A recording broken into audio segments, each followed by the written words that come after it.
My name is Anthony Kelly. I'm from Springfield, Mass., born and raised. What does it mean to live with a CORI as an older Black man today? Well, for me and my experience living with a CORI is that I lived in Las Vegas. I worked in Vegas. I'm a certified sous chef. Went to school for culinary arts. But it was some casino and resort places I couldn't get hired because of my CORI. And it was certain places and residential places that I couldn't live because of my CORI. How has living with a CORI affected your family, employment, and housing?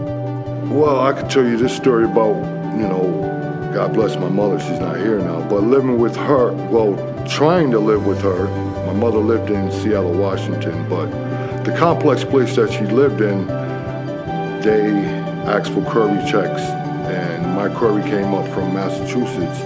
And the reason why I wanted to live and stay with my mother is because my mother was sick, dying of cancer, and I wanted to be there for my mother and, help her and with her sickness. And they wouldn't let me be there because of my CORI.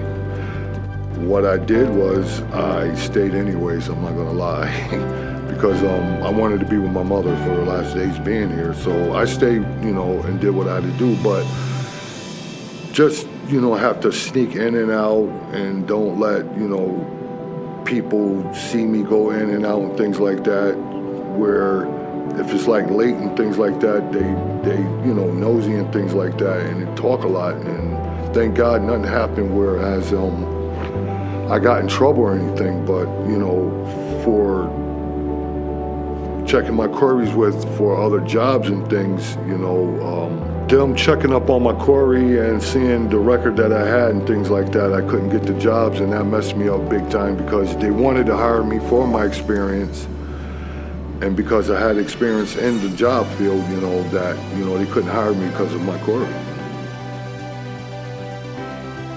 If the CORI process was revised and was not part of the housing decision, what would that have meant for you? It would mean that I would have had the job, that I could have been there with my mother.